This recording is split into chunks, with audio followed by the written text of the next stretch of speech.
अस्सलाम वालेकुम students, I hope बेटा आप सब लोग खैर आफियत से होंगे। आज हम स्टडी कर रहे हैं आरबी ट्यूटोरियल्स में एफएससी पार्ट 2 का जो चैप्टर हम स्टार्ट करने जा रहे हैं। लास्ट जो हमारे पास चैप्टर था, चैप्टर नंबर 7 था, वो अच्छे से हमारा कंप्लीट हुआ।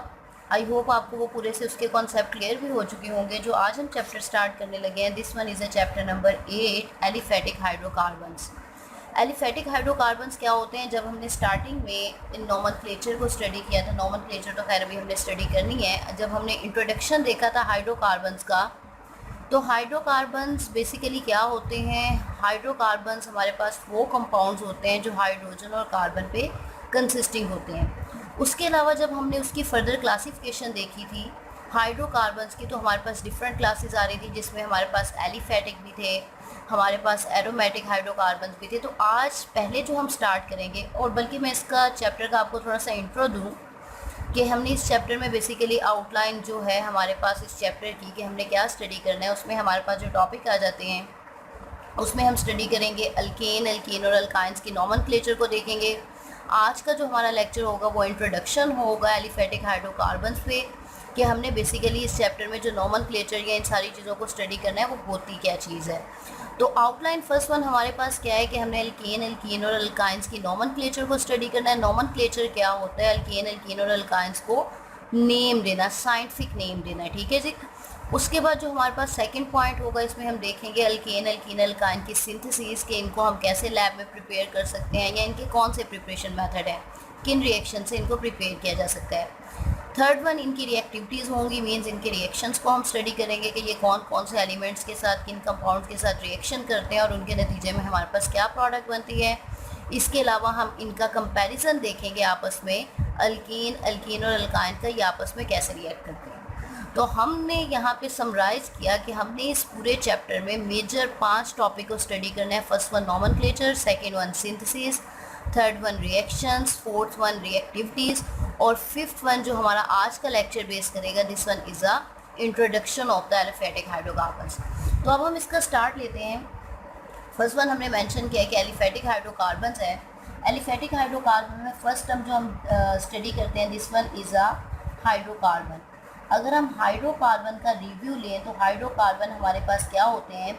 हाइड्रोकार्बन हमारे पास वो कंपाउंड्स होते हैं जो कि कंसिस्ट करते हैं हाइड्रोजन एंड कार्बन पर। मीन्स कि हाइड्रोकार्बन्स क्या हैं? These are that organic compounds जो कि किस पे कंसिस्ट करते हैं? कार्बन एंड हाइड्रोजन ऑनली, ठीक है।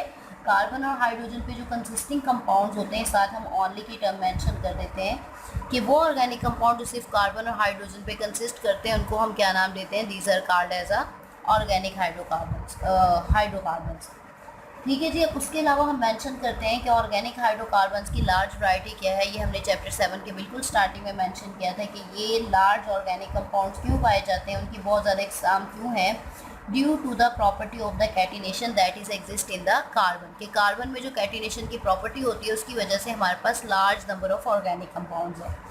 फर्स्ट टर्म में हमने मेंशन कर दिया हाइड्रोकार्बन्स को। अब अगर हम देखते हैं, हमने असल में पॉइंट किस पे आना है? एलिफेटिक हाइड्रोकार्बन्स पे।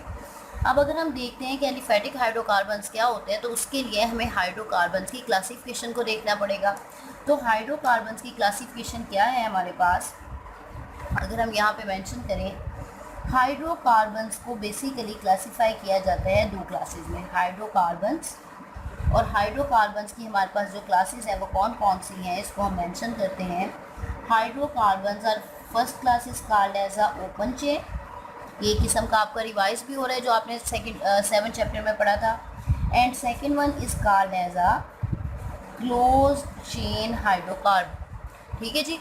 अब ओपन चेन और क्लोज चेन में क्या डिफरेंस होता है? Open chain hydrocarbons are called as a, open chain को हम क्या नाम देते हैं? This one is called as a aliphatic hydrocarbons, ठीक है जी।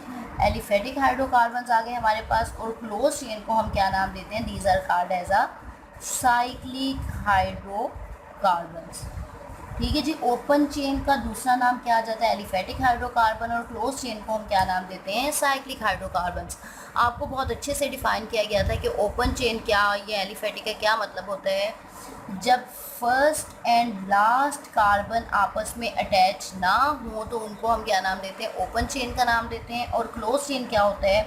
अगर फर्स्ट कार्बन है तो जो लास्ट कार्बन है सपोज ये आपस में क्या हो? कनेक्टेड हो, और वो एक साइक्लिक फॉर्म बना लेते हैं, जिनको हम क्या नाम देते हैं? This one is called as a close chain. तो ये हो गया ओपन चेन और ये हो गया क्लोज चेन। अब उसके बाद आ जाता है कि ओपन चेन और क्लोज चेन के आगे फर्दर कितनी क्लासेस हैं। तो ओपन चेन जो कि हमने मेंशन कर दिया कि ये क्या कहलाते हैं? एलिफेटिक हाइड्रोकार्बन्स कहते हैं, जिस पे हमारा चैप्टर बेस करता है। ठीक है, एलिफेटिक हाइड्रोकार्बन्स को फर्दर आगे मज़ीद दो क्लासेस में क्लासीफाई किया गया है।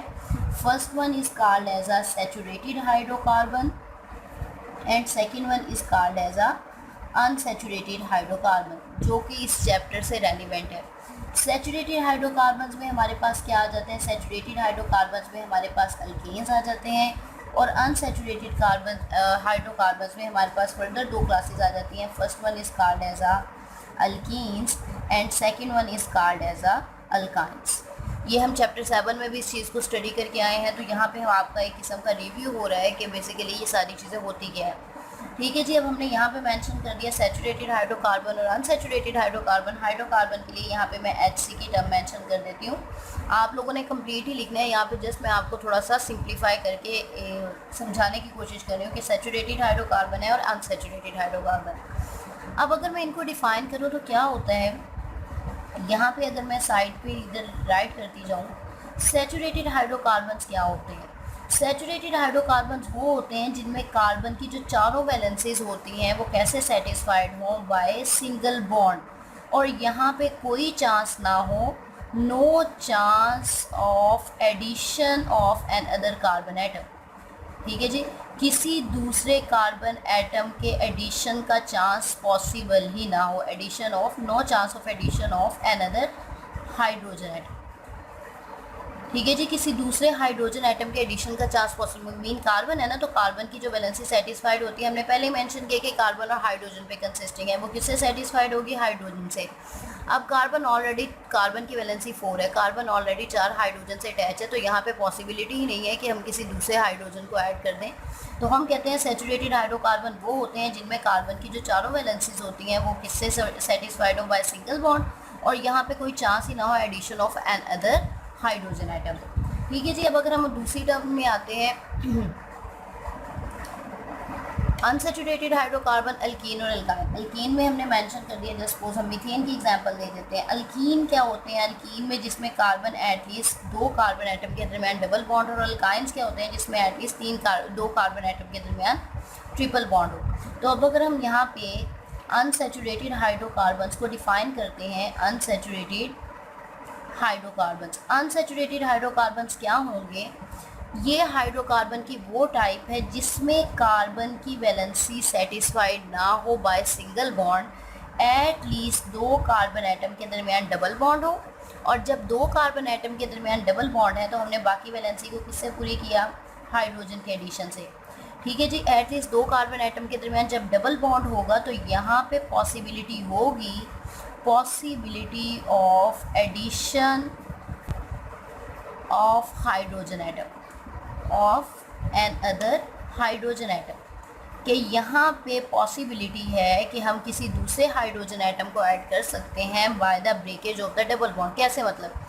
यहाँ पे कार्बन के चारों सिंगल बॉन्ड है तो हाइड्रोजन अटैच है। अब अगर हम कार्बन में से एक बॉन्ड को रिमूव करना चाह रहे हैं तो इस बॉन्ड को ख़त्म करके इसकी जगह पे कार्बन की वैलेंसी किसके पूरी कर देंगे? हाइड्रोजन से। तो मीन्स अनसैचुरेटेड हाइड्रोकार्बन्स क्या हैं? ये वो हाइड्रोकार्बन्स हैं जिनमें पॉसिबिलिटी होती है किसी दूसरे हाइड्रोजन को ऐड करने की। अच्छा जी, इसी तरह से अगर हम बात करते हैं अल्काइंस की, that is a third class of the compounds. Unsaturated hydrocarbon में एक फॉर्म जो आती है वो हमारे पास क्या है? एक टाइप है हमारे पास अल्कीन्स की। जो नेक्स्ट वन है, this one is called as a alkynes. अगर हम अल्काइंस को देखते हैं तो अल्काइंस में एटलीस्ट 2 कार्बन एटम के दरमियान ट्रिपल बॉन्ड एग्जिस्ट करना चाहिए। अब जब 2 कार्बन एटम के दरमियान ट्रिपल बॉन्ड है तो यहाँ पे भी पॉसिबिलिटी है एडिशन ऑफ हाइड्रोजन एटम की। किस तरह से? By the breakage of the bond. जब बॉन्ड को ब्रेक करेंगे तो यहाँ पे अगर 2 बॉन्ड है तो यहाँ पे 2 हाइड्रोजन एटम को ऐड करने की पॉसिबिलिटी है। तो यहाँ पे हमने थोड़ा सा क्लासीफाई कर दिया है कि बेसिकली हाइड्रोकार्बन्स की 2 क्लासेस हैं, open chain and close chain, aliphatic and cyclic. Aliphatic में एल्केन्स आ जाते हैं और अनसेचुरेटेड हाइड्रोकार्बन में एल्कीन और अल्काइंस आ जाते हैं।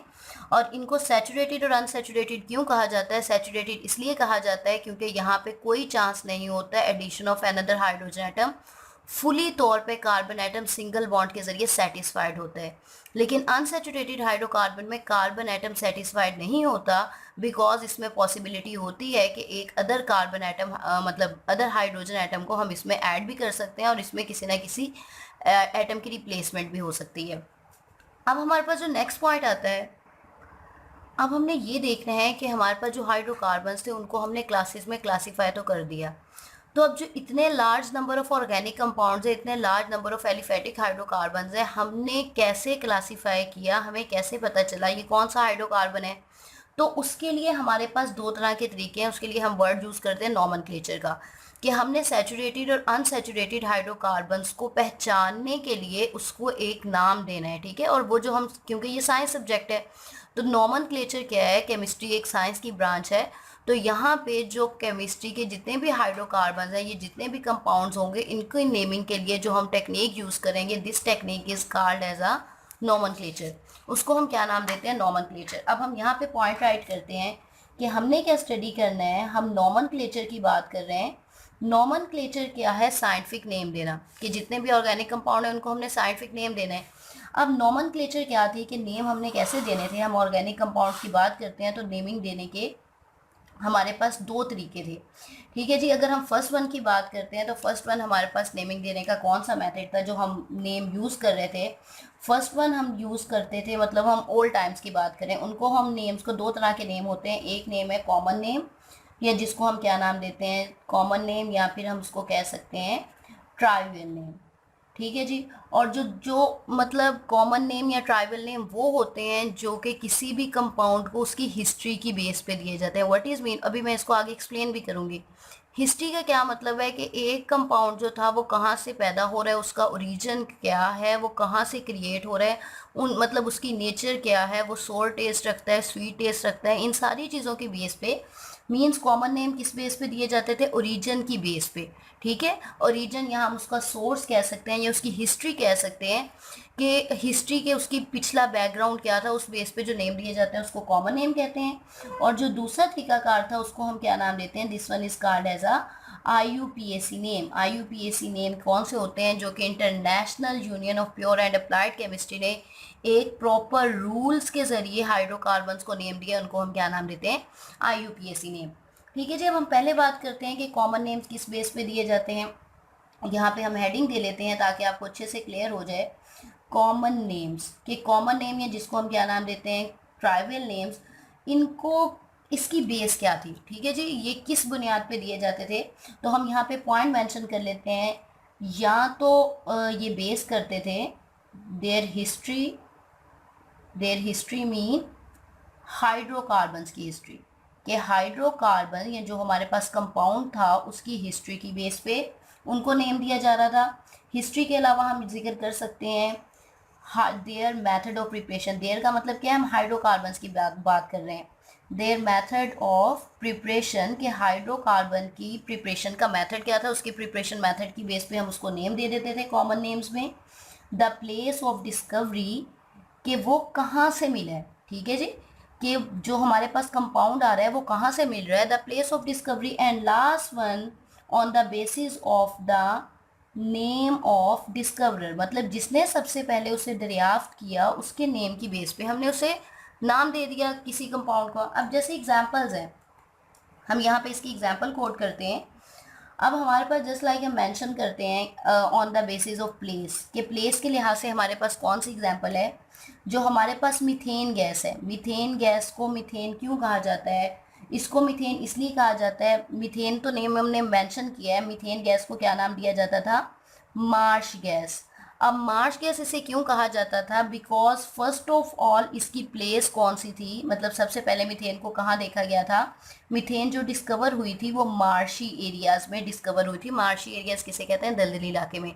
सबसे पहले मीथेन जो डिस्कवर हुई थी वो मार्शी एरियाज में डिस्कवर हुई थी, तो इस बेस पे हमने इसको क्या नाम दिया था? मार्श गैस का नाम दिया था। लेकिन फर्दर जब हम साइंटिफिक नेम्स पे आते हैं तब जो हम अब टेक्निक के अकॉर्डिंग नेम यूज़ करते हैं वो कौन सा होता है? मीथेन नेम यूज़ होता है।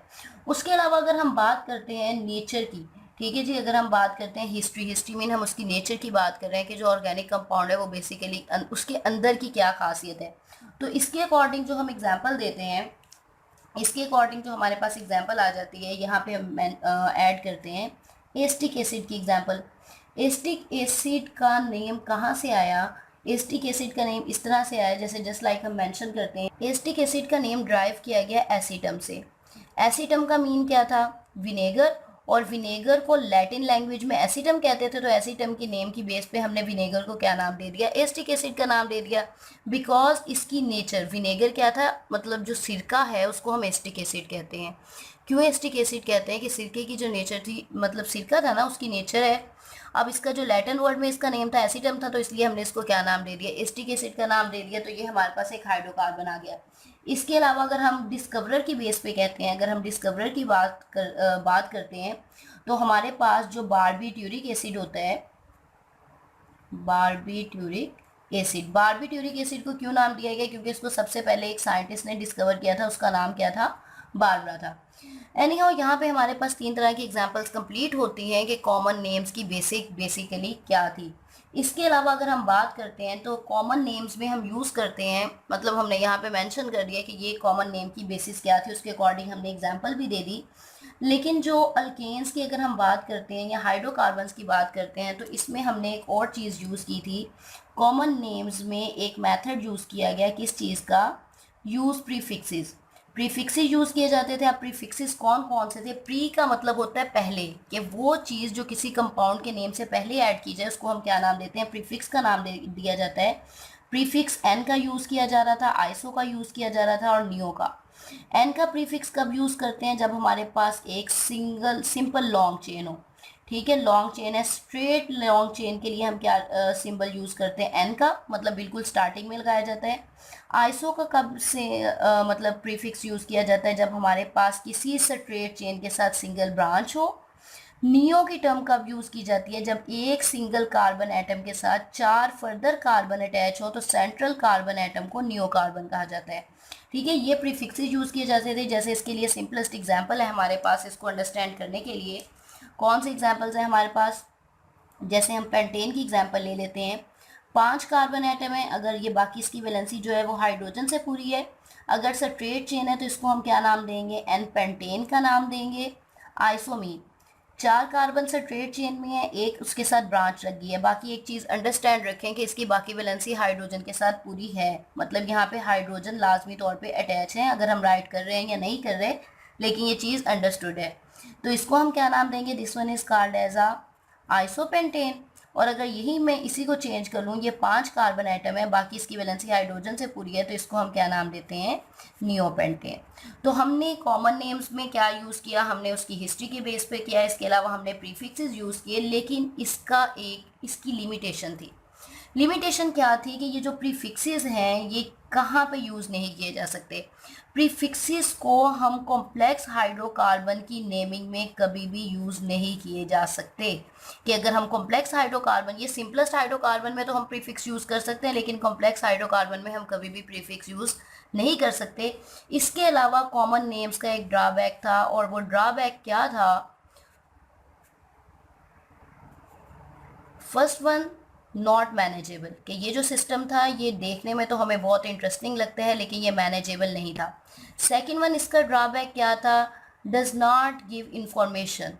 ठीक है, ये जो सिस्टम था ये कोई इंफॉर्मेशन नहीं दे रहा था कंपाउंड के बारे में, कि मीन इसमें कितने कार्बन एटम हैं, इसमें कितने हाइड्रोजन एटम है, इस बारे में कोई इंफॉर्मेशन नहीं मिल रही थी।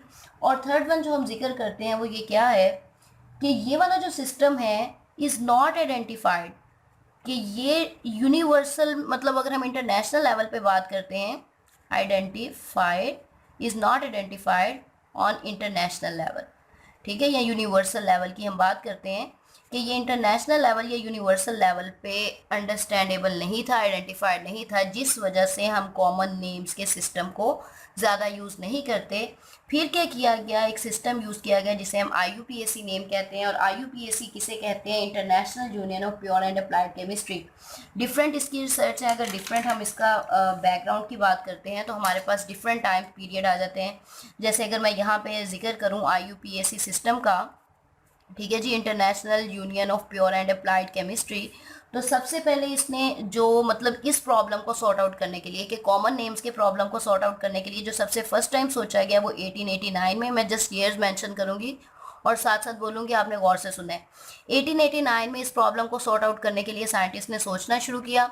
सेकेंड हम मेंशन करते हैं, उसके अलावा जो सबसे पहले रिपोर्ट पेश की गई वो 1892 में रिपोर्ट पेश की गई एक रूल्स की, लेकिन उसके बाद फर्दर जो उसके बारे में स्टडी किया गया जिसे हम लीग रूल्स का नाम देते हैं, वो जो रूल्स थे वो कब डिस्कवर किए गए या कब रिपोर्ट किए गए, कब पेश किए गए? इन 1930 वो रूल्स रिपोर्ट किए गए। और नेक्स्ट वन जो कॉन्फ्रेंस हुई 1947 में, उन्होंने प्रॉपर रूल्स का एक सिस्टम दिया। और 1947 में कॉन्फ्रेंस में होने वाले जो रूल्स पेश किए गए थे उन्हें इम्प्लीमेंट कब किया गया? 1979 में। और 1979 में जो रूल्स पेश किए गए उनके अकॉर्डिंग हम क्या करते हैं, जितने भी ऑर्गेनिक हाइड्रोकार्बन्स हैं उनके नेम देते हैं। और 1979 में क्या कहा गया था, इसमें एक टर्म पेश की गई या एक प्रिंसिपल दिया गया था। वो प्रिंसिपल क्या था? उसके अकॉर्डिंग ईच डिफरेंट कंपाउंड के हर मुख्तलिफ कंपाउंड का जो नेम होना चाहिए, each different compound must have different name, कि हर डिफरेंट कंपाउंड का नेम भी क्या होना चाहिए? डिफरेंट होना चाहिए, जिस बेस पे हमने एक प्रॉपर नोमेनक्लेचर का सिस्टम स्टार्ट किया। तो यहाँ पे हमने थोड़ा सा इंट्रोडक्शन देखा है जिसमें हमने मेंशन किया कि हाइड्रोकार्बन्स क्या होते हैं। इसके अलावा हमने मेंशन किया कि हाइड्रोकार्बन्स को नेमिंग देने के लिए दो सिस्टम इंट्रोड्यूस किए गए थे, कॉमन नेम्स और IUPAC नेम। कॉमन नेम की बुनियाद क्या थी, उसकी बेसिस क्या थी, किस बेस पे दिए जाते थे, उसमें हम क्या क्या यूज़ करते थे, उसकी लिमिटेशन क्या थी, उसके ड्रॉबैक क्या थे। और जो सेकंड सिस्टम था IUPAC नेम, उसकी बैकग्राउंड हिस्ट्री क्या थी, उनके रूल्स को कब इम्प्लीमेंट किया गया और उसका जो मेन प्रिंसिपल था उसको हमने मेंशन किया। इंशाल्लाह नेक्स्ट लेक्चर में हम नोमेनक्लेचर देखेंगे अल्काइल ग्रुप की और फर्दर हम आएंगे अल्केन, एल्कीन और अल्काइंस की नोमेनक्लेचर पे। इस टॉपिक से रिलेटेड, इस लेक्चर से रिलेटेड बेटा आपका कोई भी क्वेश्चन हो तो आप कमेंट सेक्शन में पूछ सकते हैं। Thank you so much.